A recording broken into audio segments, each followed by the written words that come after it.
Hi మచాస్, welcome to story between bat and ball YouTube channel.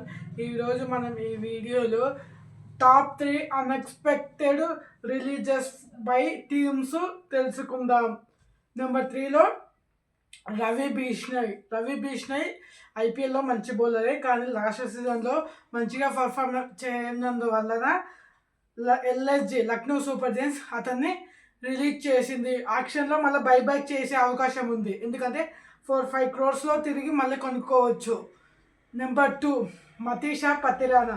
ఇతను 2024లో 2025లో అతను bowling action change చేశాడు. అందువలన అతన్ని రిలీజ్ చేసింది, ఎఫెక్టివ్గా లేడని.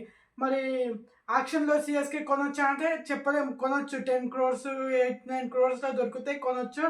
ఎక్కువ ప్రైస్కి వెళ్ళే అవకాశం ఉంది మతీషా పతిరానా, ఎందుకంటే బుమ్రా తర్వాత అతనే బెస్ట్ బౌలర్ ఐపీఎల్ నాకు తెలిసినంత వరకు. కాబట్టి అతన్ని వేరే టీమ్స్ కూడా టార్గెట్ చేసే అవకాశం ఉంది. Chennai super kings 10 crores 11 crores దొరికితే కొనుక్కోవచ్చు మళ్ళీ. అలాగే నెంబర్ 1 ఐఎమ్ సర్ప్రైజ్. ఆండ్రే రసెల్ని రిలీజ్ చేసినప్పుడు చాలా సర్ప్రైజ్ అయ్యాను, ఎందుకంటే అతను ఐపీఎల్లోనే బెస్ట్ ఫినిషర్, బెస్ట్ ఆల్రౌండర్ నాకు తెలిసినంత వరకు. ఎందుకంటే అతను బ్యాటింగ్లో వచ్చి లాస్ట్లో వచ్చి పెద్ద పెద్ద సిక్స్లు కొట్టగలడు, బౌలింగ్లో క్రూషియల్ వికెట్స్ కూడా తీయగలడు, ఫీల్డింగ్లో అద్భుతమైన ఫీల్డర్. మరి ఇందులో మీరు ఏ రిలీజ్కి ఎక్కువ సర్ప్రైజ్ అయ్యారో కామెంట్ చేయండి. అలాగే మన ఛానల్ని సబ్స్క్రైబ్ చేయండి. ఇక్కడ నుంచి రోజు ఒక ఐపీఎల్ వీడియోతో ముందుకు వస్తాను.